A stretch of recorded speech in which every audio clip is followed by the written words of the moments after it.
Chers amis, bonjour le monde. Aujourd'hui pour une nouvelle vidéo en probabilité. Nous allons traiter un sujet type bac. Que voici, exercice 4, probabilité conditionnelle. On parle de probabilité conditionnelle lorsque nous sommes en face des probabilités avec des pourcentages. Vous êtes obligé de faire un A pondéré. Sur ce, je vous demande d'écouter attentivement la lecture et vous prenez des feuilles et vous notez tout ce qui est important. Sur ce, je vous demande d'être attentif. Exercice 4, sujet type bac. Un établissement scolaire a présenté des candidats à un baccalauréat blanc dans les séries A et D. Les candidats de la série D représentent 75% de l'effectif total des candidats. À la proclamation des résultats, le taux de réussite de la série A est de 30% et le taux d'échec de la série D est 60%. On choisit au hasard un candidat de cet établissement. On considère les événements suivants. A. Le candidat choisi est de la série A. D. Le candidat choisi est de la série D. R. Le candidat choisi est admis au baccalauréat blanc. On note P de M, sachant N, la probabilité de l'événement M, sachant que l'événement N est réalisé. On donne les résultats sous forme de fractions irréductibles. 1A. Justifie que P de A égale à 1 quart. 1B. Détermine P de R sachant A et P de R sachant D. 2A. Calcule P de A inter R et P de D inter R.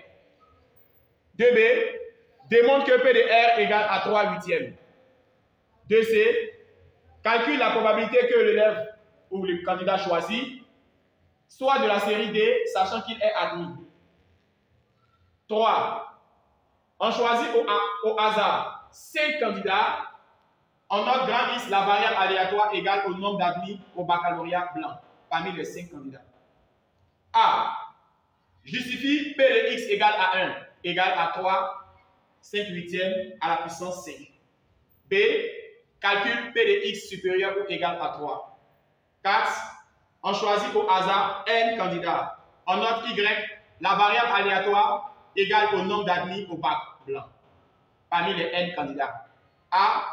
Calcule l'espérance mathématique de Y en fonction de N. B. Détermine la valeur de N pour que l'espérance Y soit égale à 15/8. Chers amis, nous allons passer à la résolution de cet exercice. Vous devez suivre attentivement comment je procède. Résolution. 1A. Justifiant que P de A égale à 1 quart. Chers amis, lorsque vous rencontrez un exercice de pourcentage, faites attention. Énumérez les informations principales. Exemple, les plus différents pourcentages que vous avez rencontrés. Maintenant, pour résoudre un exercice de probabilité conditionnelle à l'aide de pourcentage, la résolution de cet exercice. 1A. Justifiant que P de A égale à 1 quart. Comment procéder? Avant de rencontrer un exercice, il faut d'abord faire plusieurs fois le sujet et essayer de vous poser la question, comment résoudre cet exercice? Par quoi commencer? Je vous informe que lorsque vous entendez les pourcentages d'un exercice, commencez par un A pondéré. Donc, nous allons dire arbre pondéré. Qu'est-ce que l'on appelle A pondéré? L'A pondéré est appelé arbre de choix.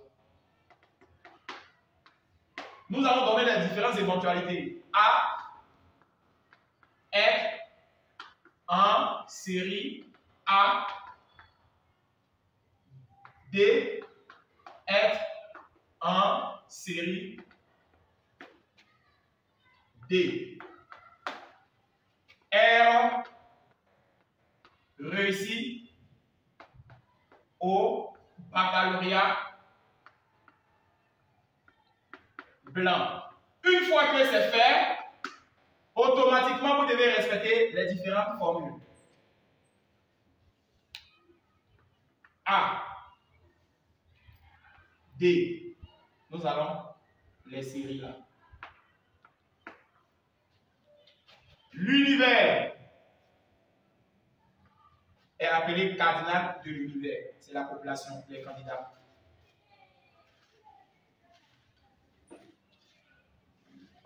Tu peux être en série A et réussir le bac. Tu peux être en série A et ne pas réussir le bac. Tu peux être en série D et réussir le bac. Tu peux être en série D et ne pas réussir le bac. Lorsque vous réussissez le bac, vous avez R, réussir le bac. Si vous ne réussissez pas, c'est comme si c'était l'échec. R, réussir le bac ou bien admis au bac. R bas, échec au bac. Probabilité située là est appelée probabilité de A. Probabilité située là est appelée probabilité de B. Probabilité située là est appelée probabilité de R, sachant que nous sommes syllabes de A. Probabilité située là est appelée probabilité de R bas, sachant que nous sommes syllabes de A. La probabilité située là est appelée probabilité de R, sachant que nous sommes syllabes de D. La probabilité située là est appelée probabilité de R bas, sachant que nous sommes syllabes de D. La probabilité située là est appelée probabilité de A, être en série A et être réussi au bac. La probabilité être en série A et ne pas réussir au bac. La probabilité d'être en série D et réussir le bac. Probabilité d'être en série D et ne pas réussir au bac. Une fois que c'est mentionné, chers amis, je sais que automatiquement vous allez trouver toutes les éventualités. Vous venez dans votre sujet et simplement vous dites A représente combien de l'effectif total? D représente combien de l'effectif total? D'après l'énoncé, il y a 75% de candidats de la série D. 75 sur 100. Combien allez-vous ajouter à 75 qui va me donner 100? Ou bien, vous faites 1 moins 75 sur 100 et vous allez trouver le nombre. Lorsque nous ajoutons 25 là, 25 additionné à 75 fait 100. Automatiquement, nous connaissons 75% des élèves de la série D et 25% qui représentent les élèves de la série A. Une fois que c'est fait, nous allons essayer de répondre à la question être en série A, mais réussir au bac. Dans l'énoncé est mentionné à la proclamation des résultats, le taux de réussite de la série A est de 30%. À la proclamation des résultats, le taux de réussite de la série A est de 30%, selon vous. Lorsqu'on proclame les résultats, le taux de réussite de la série A est de 30%, ce qui signifie que l'on va mettre 30 sur 100. Automatiquement, quels sont ou combien d'élèves n'ont pas réussi au bac étant en série A? Combien ajouter à 30 pour faire 100? Nous allons ajouter 70 sur 30 pour faire 100. Alors, 70% n'ont pas réussi au bac quand ils sont en série quoi? A. Alors, concernant la série D, pour la série D, le taux d'échec de la série D est de 60%. Pour la série D, le taux d'échec de la série D est de 60%. Parmi les deux, que représente l'échec? R bas. Que représente la réussite? R. On dit pour la série D, le taux d'échec est de 60%. Alors, lorsque vous êtes en série D, le taux d'échec était de 60%. Donc, on a 60%. Pourquoi nous avons commencé sur ce côté-là? On a dit, lorsque vous êtes en série D, le taux d'échec et R bas signifie qu'on n'a pas réussi. Ça veut dire qu'on a échoué. Le taux d'échec est de 60%. Combien est le taux de réussite? Le taux de réussite serait de 40%. C'est-à-dire, combien allez-vous ajouter à 60 pour me faire 100? Nous allons ajouter 40 sur 60 pour me faire 100. Ces résultats sont sous forme de fraction irréductible. Non. Lorsque vous allez simplifier les 0, 0, ça va donner plutôt la fraction irréductible. Dans ce cas-là, on nous demande de déterminer la probabilité de A. La probabilité de A serait donc égale à 25 sur 100. D'où l'utilisation de cardinal de A sur cardinal de l'univers. La probabilité de A serait donc égal à cardinal de A, 25, sur la population totale, 100. L'on obtient P de A qui nous donnera 1K à l'aide de la calculatrice. Lorsque vous tapez 25 sur 100, vous trouvez 1K. Chers amis, l'on a répondu à l'aide de l'équipe probabilité cardinal de A sur cardinal de l'univers. Nous avons trouvé 1K. Nous allons passer à la prochaine question qui est B. Déterminer la probabilité de R sachant que A est réalisé. Alors, sur l'arbre, ne voyez-vous pas R sachant que A est réalisé? Oui, nous avons ciblé R sachant que A est réalisé. Cette probabilité est 30 sur 100. Alors, chers amis, nous allons dire probabilité de R sachant que A est réalisé se trouve directement sur notre arbre. Alors, je vais directement donner la valeur. Mais bien avant ça, je vais passer par les formules. Probabilité de A inter R sur probabilité de A. Une fois que c'est fait, je n'ai pas besoin de remplacer. J'ai seulement besoin de plaquer ce que mon arbre m'a donné. Et l'arbre me dit probabilité de R, sachant que A est réalisé, est 30 sur 100. Vous allez simplifier 0 et 0. Probabilité de R, sachant que A est réalisé, est égale à 3 dixièmes. Nous allons passer à la probabilité de R, sachant que D est réalisé. Cette propriété, l'événement sachant, se trouve toujours en indice et doit être au dénominateur. P de D est la probabilité d'être en D et réussir le bas. Ici, à l'aide de notre arbre pondéré, nous n'allons pas démontrer, nous allons prendre seulement probabilité de R, sachant que D est réalisé. R, sachant que D est réalisé, est 40 sur 100. Vous allez simplifier. Probabilité de R, sachant que D est réalisé, vous avez 4 sur 10. Et 4 sur 10 est multiple encore.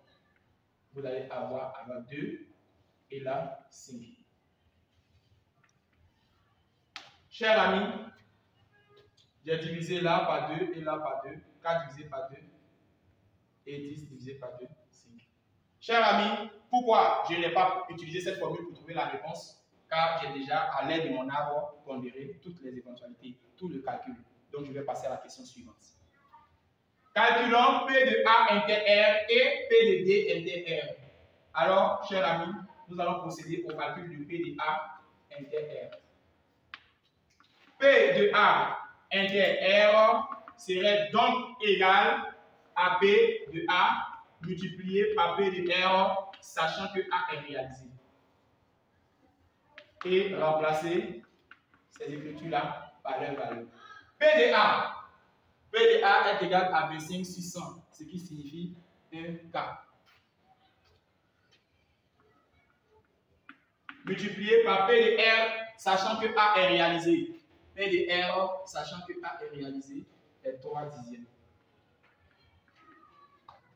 On a P de A inter R qui est égal à 3 fois 1, qui fait 3 sur 40. Chers amis, nous avons déterminé la probabilité de P de A inter R. Nous allons passer à la probabilité de P de D inter R. P de D inter R. Cette fois-ci-là, on obtient P de D inter R qui est égal à P de D multiplié par P de R, sachant que D est réalisé. Alors, P de D inter R serait donc égal à P de D. P de D est égal à 75%. 75% multiplié par P de R, sachant que D est réalisé, on a déjà trouvé P de R, sachant que D est réalisé, est égal à 2 cinquièmes. Dans ce cas-là, nous allons effectuer un calcul 75 fois 2 et 5 fois 75 fois 2. Alors, nous allons effectuer notre calcul simplement. 75 fois 2 sur 500. Nous trouvons 3 sur 10. Alors, chers amis, simplement P de D inter R est égal à P de D multiplié par P de R, sachant que D est réalisé. Nous allons P de D, 75%, multiplié par P de R, sachant que D est réalisé, est égal à 14, qui est appelé 2 cinquièmes. Et simplement, à l'aide de la calculatrice, vous trouvez 3 sur 10. Ici, il s'agissait de la question 2A, s'il vous plaît. Nous allons donc passer à la question 2B. On retient que P de A inter R égale à 3 sur 40, P de D inter R égale à 3 sur 10. La question suivante nous demande en 2B, démontrons que P de R égale à 3 huitièmes. Alors, quand vous regardez là, vous ne voyez pas que R se regroupe deux fois. Par exemple, vous avez cette information-là. Vous avez l'information d'être en série A ou en série D. En série A, réussi au bac, ne pas réussir au bac. D, réussir au bac ou ne pas réussir au bac. Combien de fois avez-vous ciblé R? 2 fois. Alors, il faut être en série A, réussir au bac, ou bien être en série D, réussir le bac. Alors, il s'agit de probabilité totale. P de R est la probabilité totale.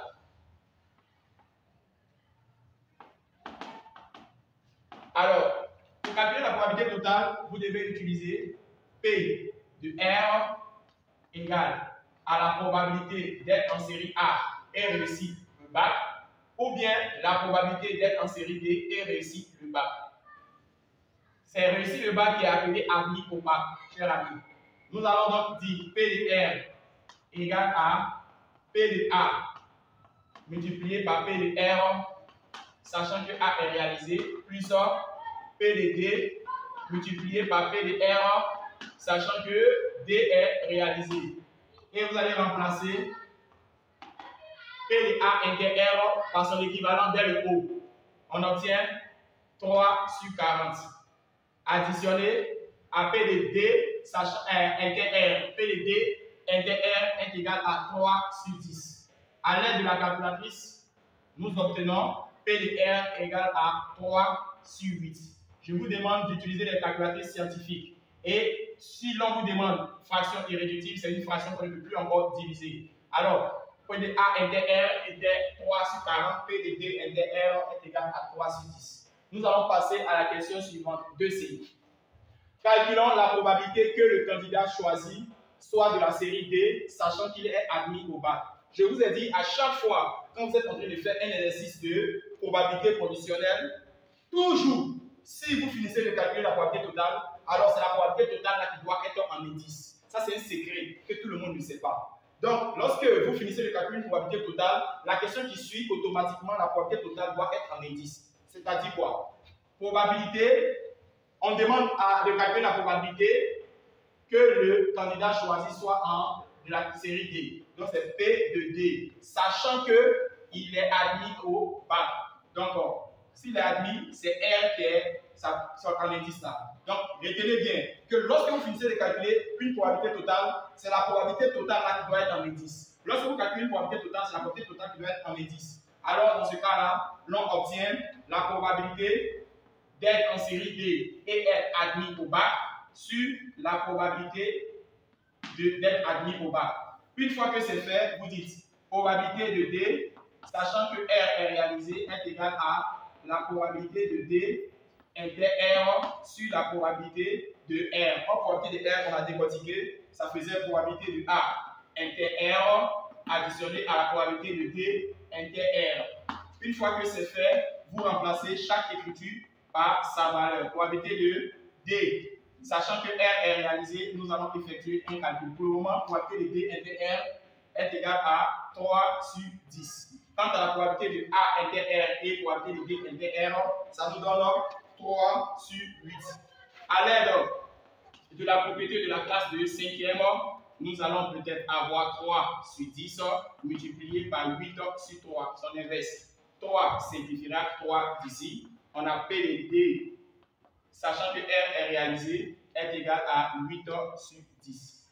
Or, 8 est multiple de 2, 2 aussi. Lorsqu'on divise 8 par 2, lorsque vous divisez 8 par 2 et 10 par 2, à l'aide de la calculatrice, vous trouvez en haut 4, quand en bas, vous trouvez 5. Alors, la probabilité de D, sachant que R est réalisé, est égale à 4 cinquièmes. Chers amis, je sais que vous avez bien compris comment on calcule l'événement à partir de probabilité totale. 5. On choisit 5 candidats. Lorsque vous rencontrez un sujet où on dit on choisit 5 candidats, on choisit 5 fois, alors retenez que la valeur, comme on vient de dire, représente le N. Donc, il faut faire attention.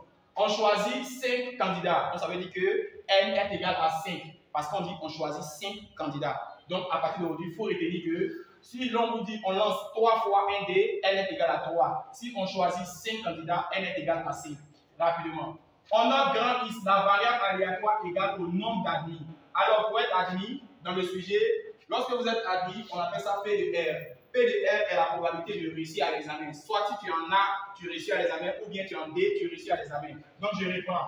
5 candidats représentent N. Et c'est ici où j'ai souligné, permet de montrer quel travail tu vas effectuer. On note grand X, la variable aléatoire égale au nombre d'admis au baccalauréat blanc. Alors, au nombre d'admis au baccalauréat, alors j'ai déjà ciblé le nombre de fois quelque chose. Alors, pour résoudre cet exercice, je dois savoir que N représente nombre de fois.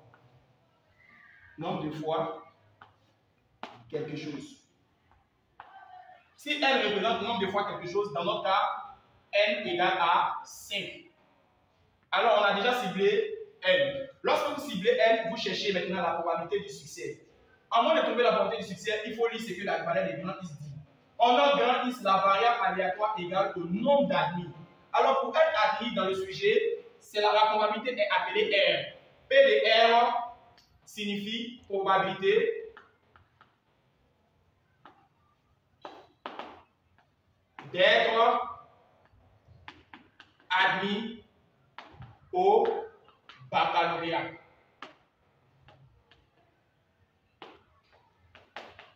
Alors, lorsque vous voyez P de R, ça signifie la probabilité d'être admis au baccalauréat. Donc, une fois qu'on dit P de R est égal à la probabilité d'être admis au baccalauréat, l'on a donné le succès. Le succès, toute personne qui passe un examen doit être admis ou ne pas être admis. Mais le succès, c'est d'être admis parce qu'il n'y a pas quelqu'un qui peut bosser au cours de l'année et aller échouer. Donc, la probabilité du succès, c'est d'être admis. Or, être admis, la probabilité s'appelle P de R. On a ciblé ici N, qui est le nombre de fois quelque chose, et P, qui est la probabilité du succès. Dans ce cas-là, notre succès est appelé PR. Et sa réponse est égale à 3 sur 8. Donc, l'on connaît le succès. Si l'on veut chercher l'échec, nous allons dire que l'échec s'appelle Q. Et on sait que P plus Q nous donne 1. Alors, Q serait donc égal à 1 moins P. Ce qui signifie que Q égale à 1 et moins le P. Le P, c'est le succès. Le succès ici est 3 huitièmes. Avec la calculatrice, si vous calculez, vous obtenez 5 huitièmes. Une fois que vous avez trouvé l'échec, ça signifie que l'échec est égal à 5 huitièmes. Mais pourquoi vous allez chercher l'échec? Malgré que vous avez le succès, pourquoi vous cherchez l'échec? Alors, vous devez savoir que la question posée est le mot exactement. Le CAF serait donc remplacé par 1. Alors, si vous avez le succès, vous avez l'échec et vous avez le nombre de fois, le preuve de Bernoulli peut s'appliquer. Et bien avant d'appliquer le preuve de Bernoulli, on va dire que issu de la loi binomiale du paramètre N et P. Donc, on va en dire X suit la loi binomiale de paramètres N et P. Du coup, l'on a X suit la loi binomiale du paramètre N, P. Donc, X suit le paramètre N est égal à 5 et P, le succès 3 huitièmes. Une fois que c'est fait, nous allons utiliser l'épreuve de Bernoulli. D'où l'application de l'épreuve de Bernoulli. Lorsque vous avez les paramètres de la loi binomiale, l'épreuve de Bernoulli peut donc s'appliquer. Et quelle est la propriété de l'épreuve de Bernoulli? Il faut reconnaître P X égale à K, C K dans N, P K, Q, N moins K. Une fois que vous connaissez la propriété de l'épreuve de Bernoulli, vous pouvez donc remplacer K par la valeur 1. Remplaçons K par 1. On obtient Px égale à 1 égale à C. N, c'est le nombre de fois. Il s'agit de 5. K, c'est 1. Le succès, 3 huitièmes à la puissance 1. L'échec, 5 huitièmes à la puissance 5 moins 1. Alors, une fois que c'est fait, P de x égale à 1 serait donc, lorsque 1 se trouve en haut de C, automatiquement, la réponse sort à l'aide de la calculatrice donc 5. Donc, on a 5 multiplié par 3 huitièmes. Pourquoi je ne mets plus rien en haut? Car lorsque l'exposant est 1, on peut ne pas mettre. Multiplié par 5 huitièmes. Une fois que vous avez trouvé ça, ça serait 5 moins 1. 5 moins 1, on obtient 4. Alors, là, on peut permuter, car le dénominateur ici c'est 1, on peut permuter 5 par rapport à 3 et 3 à part de 5. On obtient donc Px égale à 1, et si les deux permutent, on a 3. On a 3 multiplié, 5 prend la place de 3 et 3 prend sa place, car c'est une multiplication. Donc 3 revient à la place de 5 et 5 prend la place de 3. Multiplié par 5 sur 8 à la puissance 4. On va donc utiliser ici la propriété de a à la puissance n fois a à la puissance n qui me fait a à la puissance n plus n. Alors, l'exposant situé là est 1. Si vous additionnez 1 à 4, vous obtenez par la suite P de x égale à 1 égale à 3 fois 5 huitièmes à la puissance 5. Chers amis, nous avons donc trouvé l'écriture tant recherchée, tout en appliquant cette propriété. Il fallait connaître la propriété de la classe du cinquième a à la puissance n fois a à la puissance n est égal à a à la puissance n plus n. Il fallait donc permettre de place de 5 à la place de 3. 3 à la place de 5. Et l'on va trouver cette égalité. Je sais que vous avez bien compris comment j'ai procédé. Nous allons répondre à la question Px supérieur ou égal à 3. Calculons P de x supérieur ou égal à 3. Pour répondre à cette préoccupation, il faut d'abord déterminer les valeurs prises par x.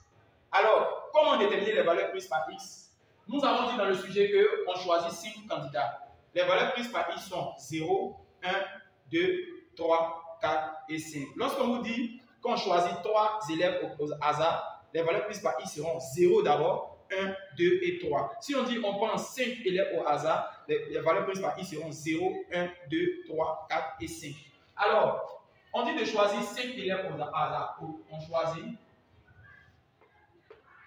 5 candidats. Comme on choisit 5 candidats, leurs valeurs prises par x sont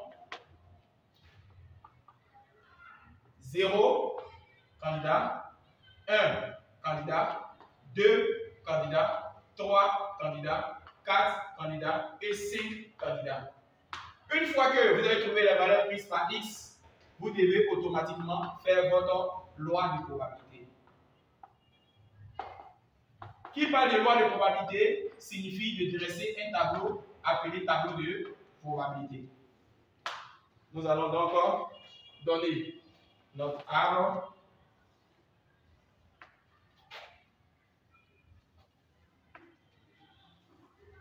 et là, ici. Ici, grand X égale à ici. Une fois que c'est fait, vous mettez 0, 1, 2, 3, 4, 5, sans oublier de mettre le total. Et c'est à vous de remplir ces différentes valeurs-là.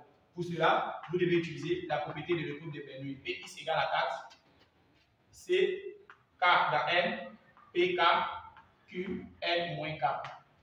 Lorsque vous allez commencer pour le 0, vous remplacez K par 0. Vous obtenez le N représente 5.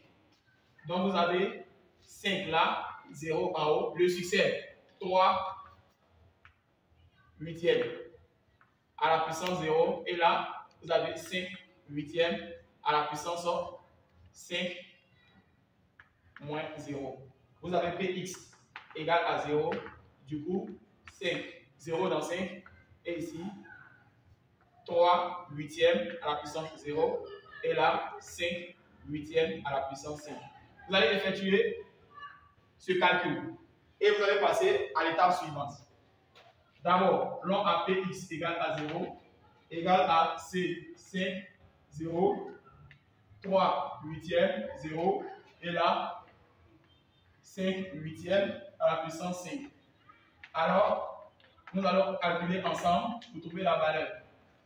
Nous allons effectuer le calcul de Px égale à 1.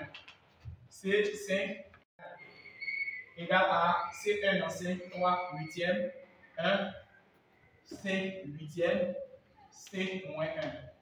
On obtient Px égale à 1, égale à 1 dans 5, 3 huitièmes, 1, et là, 5 huitièmes à la puissance 4. Nous allons trouver Px égale à 1 à l'aide de la calculatrice.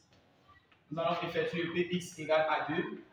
On a 2 dans 5, 3 huitièmes, 2, 5 huitièmes et 5 moins 2. Ce qui signifie Px égale à 2.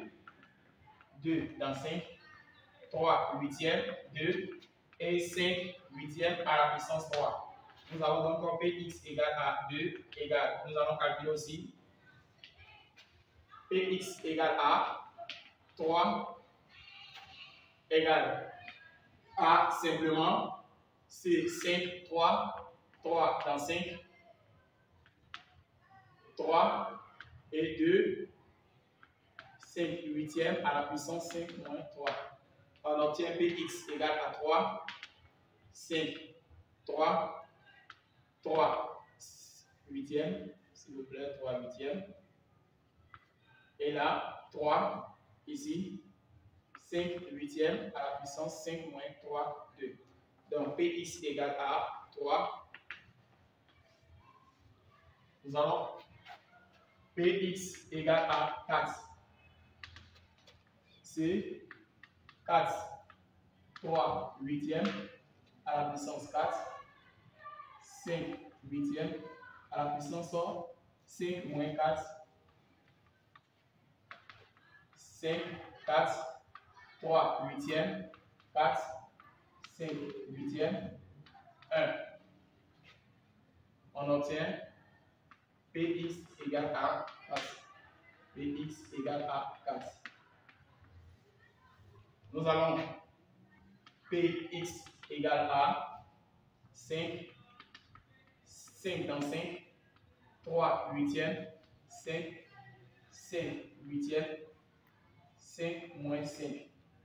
Px égale à 5, 5, 5, 3 huitièmes, 5, et là, 5 huitièmes à la puissance 0. Nous allons calculer Px égale à 5. Chers amis, nous allons effectuer les différents calculs, puis mettre ça à l'intérieur du tableau. Ok, donc on a calculé Px égale à 0, Px égale à 1, Px égale à 2, Px égale à 3, Px égale à 4, Px égale à 5. Une fois que l'on vient de trouver ces différentes valeurs, vous devez mettre ces valeurs-là dans le tableau. Mais sachez bien que l'ensemble de toutes ces valeurs va vous donner 1. Si vous avez 1,001, alors ce n'est pas bon. Vous devez trouver 1 juste ou bien 0,99. Chers amis, nous allons poursuivre au calcul désormais de Pi supérieur ou égal à 3. Alors vous regardez le tableau. On dit Pi, il doit être supérieur ou égal à 3. Donc voici égal à 3. Et le petit doit être supérieur à 3. Donc on va prendre 3 d'une part, 4 et 5. Donc ça veut dire quoi? Pi supérieur ou égal à 3 serait donc égal à Pi égal à 3, Pi égal à 4, Pi égal à 5. C'est ce qu'on appelle Pi supérieur ou égal à 3. Mais si on disait Pi inférieur ou égal à 3, nous allons parler de 0, 1, 2 et 3. Donc chers amis, on peut donc calculer désormais Pi supérieur ou égal à 3. Nous avons effectué un tableau de probabilité. Nous allons maintenant prendre à l'intérieur ces informations-là. Voilà. La partie où je suis en train d'assurer, ce sont les différentes parties où je dois prendre. Ça veut dire que la plus petite valeur va être 3 et 4 et 5. Chers amis, vous devez suivre comment procéder. Alors, pour calculer Px est supérieur ou égal à 3, nous avons Px égale à 3 plus Px égale à 4 plus Px égale à 5. Nous allons remplacer Px égale à 3 par son expression d'après le tableau, Px égale à 4 par son expression et Px égale à 5. Nous allons effectuer le calcul. Mais comme le résultat va être fait de façon irréductible, voici ce que l'on trouve. Alors, une fois que l'on trouve, on va passer à la question suivante. Mais avant de faire la question suivante, qu'est-ce qu'on nous dit? On choisit au hasard n candidats. Désormais, on n'a plus 5 candidats, mais il s'agit de n candidats. Voilà. Nous avons dit que si on te dit n est le nombre de fois quelque chose, il s'agit donc de n candidats. On choisit n candidats, on note y, la variable aléatoire égale au nombre d'admis au baccalauréat blanc parmi les n candidats. Alors, chers amis, la question posée est de calculer l'espérance mathématique de y en fonction de n. Alors, chers amis, ici, on a x qui suit la loi binomiale de paramètres n et p. Alors, comment faire pour déterminer l'espérance mathématique? On a dit que l'espérance mathématique de y, aujourd'hui c'est y suit la loi binomiale de paramètres n et p. Et donc, si jamais on veut déterminer l'espérance mathématique de y, comment procéder? L'espérance mathématique de y est égale à n fois p. C'est une des propriétés lorsque vous avez un tableau, vous utilisez ici pi. Mais lorsque vous n'avez pas de tableau et vous avez des informations liées à cet exercice, vous utilisez n fois p. Alors n est égal à n lui-même et p c'est le succès. Le succès, c'est que on doit choisir le nombre d'élèves admis au baccalauréat. Or, le nombre d'élèves admis au baccalauréat, ça s'appelle en réalité P de R. P de R, c'est réussi au baccalauréat, c'est ce qu'on appelle P. Alors, ce qui signifie que notre espérance mathématique de Y serait donc égale à N multiplié par P de R, réussi au baccalauréat. Une fois que c'est fait, nous allons remplacer N toujours par N et la probabilité du succès. Le succès de réussir au baccalauréat est 3 huitièmes. Alors, 3 huitièmes était la probabilité lorsqu'on réussissait au baccalauréat. Donc, une fois que l'on vient de trouver, on a E de Y est égal à 3N sur 8. L'on vient de déterminer l'espérance mathématique en fonction de Y en utilisant la deuxième propriété de l'espérance mathématique. Alors, pour achever notre sujet, on nous demande de déterminer la valeur de N pour que l'espérance mathématique Y soit égale à 15 sur 8. Mais comment procéder? Ils ont déjà aujourd'hui la valeur de l'espérance mathématique. Or, premièrement, dans cette valeur-là, il y avait la présence de N. Donc ici, on va matérialiser par astérisque pour dire que c'est très important. Deuxième espérance mathématique que l'on nous donne, c'est 15 sur 8. Alors, comment procéder? On a l'espérance mathématique en fonction de N qui était égale à 3N sur 8. Et on a espérance mathématique de Y qui est égale à 15 sur 8. Comment procéder? Le premier est matérialisé par 1 et le deuxième serait matérialisé par 2. Donc, on va faire 1 est égal à 2. Du coup, l'on a E de Y est égal à E de Y du deuxième. E de Y du premier est égal à 3N sur 8. Quant à E de Y du deuxième est égal à 15 huitièmes. Une fois que c'est fait, vous allez faire passer le 8 là et 3 en bas. Donc, on a N qui est égal à 15 multiplié par 8 sur 3 multiplié par 8. Car le 3 qui est ici vient rejoindre 8 et 8 qui est ici vient rejoindre 15. Dans ce cas, les 8 vont se simplifier et on obtient 15 sur 3. Étant donné que c'est multiple, on obtient 5. Alors, l'on demandait de déterminer la valeur de N pour que l'espérance Y soit égale à 15 huitièmes. Alors, pour que l'espérance soit égale à 15 huitièmes, la valeur de N est égale à 5. Donc, alors, on dénombre 5 candidats. On dénombre 5 candidats. Alors, 5 candidats, parce qu'on a dit qu'on choisissait au hasard N candidats.